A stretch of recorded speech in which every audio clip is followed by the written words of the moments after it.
Greetings, wayward souls, it's the GamePack Preacher, and man, what a time we're living in, huh? So many faces are coming back to the limelight in the gaming sphere, and I for one am loving it. Crop got a remaster recently, there's been an influx of some other classics on GOG, and we're finally getting a new Donkey Kong game after it's been over a decade. Heck, it's been over 2 decades since its last and only 3D outing. So you know what? I want to revel in the nostalgia a bit, for I am not immune to propaganda either. We're going to discuss 6 franchises that I hope come back in the modern day, but I can already see someone in the comments being like, oh my god, Preacher's just going to end up talking about Banjo again. And I mean, in most cases, you would be right. But plot twist, I'm excluding Banjo from my list this time. Contrary to popular belief, I do think it'd be cool if other franchises came back too. Heck, Donkey Kong probably would have topped this list if Nintendo didn't beat me to it. So with that out of the way, let's get on with it. Okay, so for our first entry, we're starting it off kind of weird, and full transparency, I don't expect Blinks to come back, like, at all. If anything, I don't think it's possible for Blinks to come back. Most of you watching this video have probably never heard of this cat before. Well, much like a different feline, Blinks was Microsoft's attempt at a mascot before a certain Spartan filled that role. But unlike this other feline, Blinks actually had some decent games under his belt. Or at the very least, I remember them being decent. Well, spotty memory aside, Blinks has always had a soft spot in my heart. I always found the concept so interesting. You have a whole organization of anthropomorphic cats who are basically janitors, except instead of picking up shattered glass, they pick up shattered time, before said time turns into monsters. Somehow. All the while fighting a gang of pigs who steal said shattered time to sell for profit. It's nuts. But Blinks' main claim to fame and its biggest draw is that it was touted as the world's first 4D platformer, the fourth dimension being, well, time. Being a temporal janitor means you'll be sucking up time, and your trusty sweeper allows you to manipulate time as you see fit. You can pause, rewind, fast forward, slow down, and record yourself. It's such a unique idea for a platformer, and I always kind of felt it had more potential. The main reason I want Blinks to come back is I felt that he never really hit his stride with said potential. I can't remember much when it comes to Blinks' quality, but I do remember being scarred by the first game's difficulty. The levels start dragging on, the monsters get more numerous, and it has quite possibly the worst winter level I think I've ever experienced in a game, ever. Or maybe I should say, Everwinter. And when it came time for a sequel, I feel like they dialed it back a bit too much, despite adding in some neat ideas. Sadly, as far as I can tell, Blinks is dead, and I mean like stuck in rights limbo type dead. So like, super dead. Even if I was sure that Microsoft still had the rights to him, it's not like they're doing anything with the other IPs that they own. So yeah, as much as I would like it to happen, I don't think the Time Sweeper is coming out of retirement anytime soon. But hey, maybe some adventurous indie dev can take a few pointers from the cat.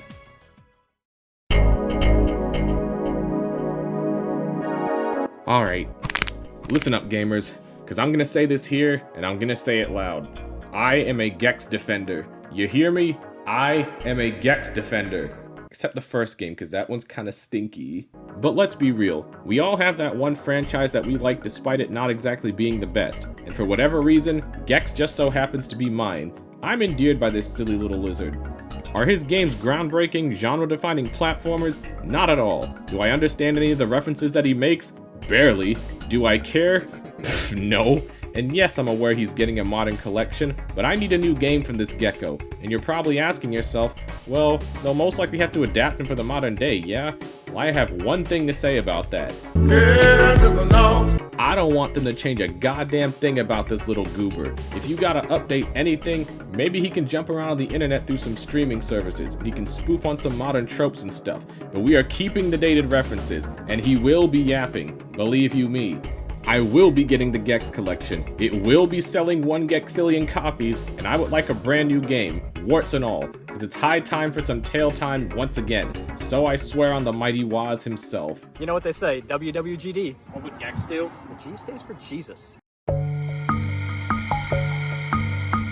So I've discussed Jak and Daxter on my channel before, and I hope to be talking about the raccoons sometime in the near future as well, but both of them suffer from the same fate, in which they have basically been lost to time while Ratchet is still getting action. And you know, that never really sat right with me, and to be honest, it still doesn't. I get it though, these are 3 different franchises made by 3 different studios, with 3 different tales to their names.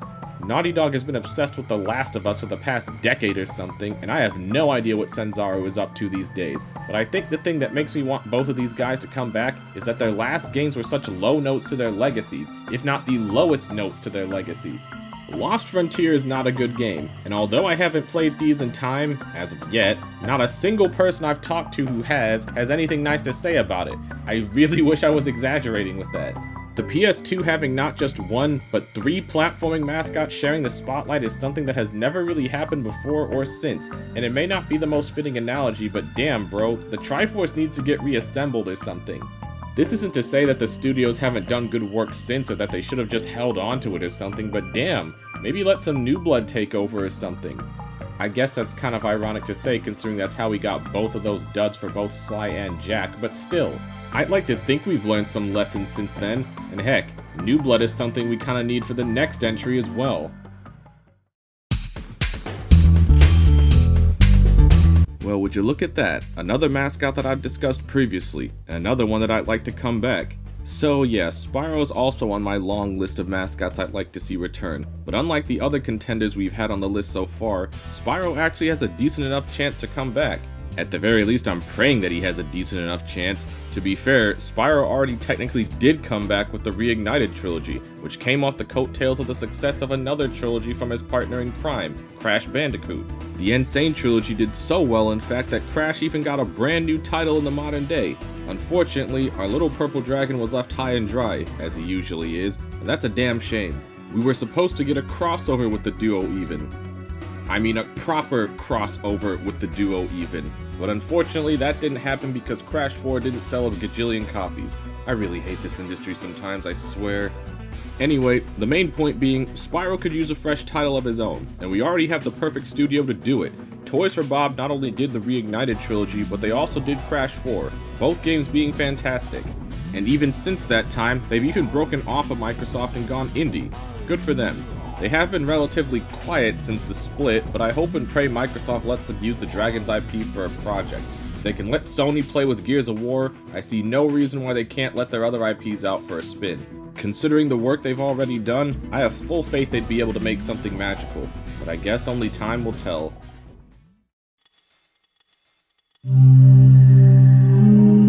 Holy crap, a franchise that isn't a platformer. Shocking, I know, but I'm being so for real right now. I'm not that big of a Capcom guy, but they do have a few franchises that I've gotten an attachment to. As far as horror franchises go, Resident Evil is basically one of the de facto ones, but it's not really a franchise I could ever get into. However, I did find myself getting attached to its sister series, Dino Crisis. And if you don't know what Dino Crisis is, it's basically Resident Evil but with dinosaurs. And as we all know, dinosaurs are cooler than zombies. Look it up, it's an objective fact. Anyway, I would like Dino Crisis to come back, and I have like a really good feeling that it could. I mean, Exoprimal happened, rest in peace, that was a start, and recently, Capcom's been on a mission to bring back some of their older franchises as well.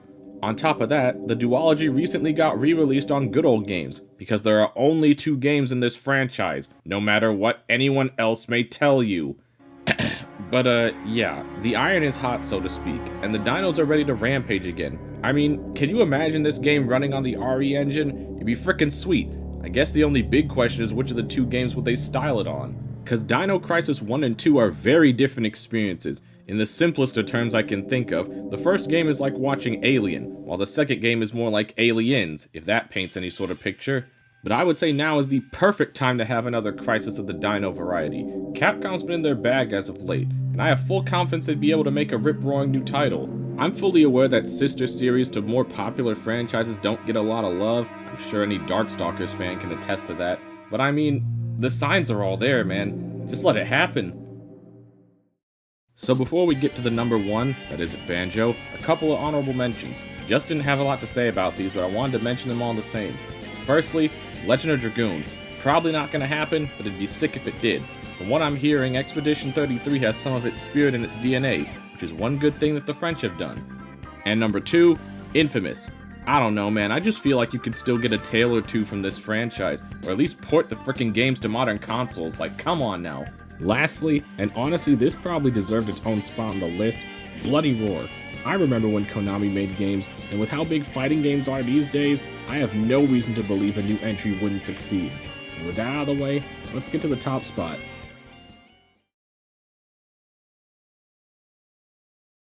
So like I said at the beginning, if it wasn't for Nintendo pulling the monkey out of their closet, DK would have taken the #1 spot for this list easily. It's been over a decade since his last title was Tropical Freeze, and it's been a whole 26 years since his last and only 3D outing with DK64. The Kong was long overdue for another outing, and I couldn't be happier that he's getting one.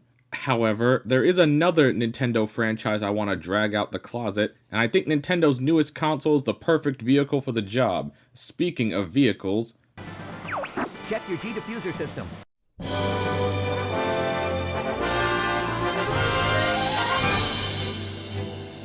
if I can't have a new Bear and Bird game, the next best thing that I would want is a new Star Fox, and I mean an actual new Star Fox. The last game we got from the Star Fox crew was with Star Fox Zero, and Star Fox Zero was... yeah. But even if Star Fox Zero, and by extension the Wii U, wasn't a fricking failure, it's another fricking rehashing of Star Fox 64, and I am so sick of this 64 dick riding, okay? I seriously can't think of a single other franchise that has peaked as early as Star Fox did with 64. And to this day, it has yet to be surpassed. We came so close, so freaking close with Assault. If those land sections were ironed out a bit more, we could have struck gold. And since that day, it's just been dud after dud after dud. Well, I say it's high time for McLeod and Company to come out of retirement and take to the skies once again. And with all due respect, I would prefer to stick to the skies this time around. I'm not saying land sections can't be done properly, but I would prefer the only time we'd be on land is behind the wheels or treads of a tank. Why not take the submarine back out for a spin? Maybe give us some new vehicles to play around with. And the biggest reason I think a new Star Fox will succeed, use those fancy new mouse controls for your brand new console, Nintendo. Like, Star Fox with actual mouse aiming would be amazing. Like, just envision it, just... ugh. But aside from all that, and above all else, I just want us to move past the goddamn Lilat Wars. Star Fox needs to move past 64. We need to move past 64. It's a good game, don't get me wrong, and it deserves all the praise that it gets, but this franchise will never be able to grow while it's still riding on its coattails and living in its shadow. I just want this franchise to evolve, push past the past, and see just how far a fox can fly beyond the stars. Thank you for coming to my TED Talk. And there you have it, some franchises that I'd like to see come back in the modern day. I'm sure you all have franchises of your own that you'd like to see, so maybe let me know in comments below. More to come as always, thanks for watching, and I'll see you on the flip.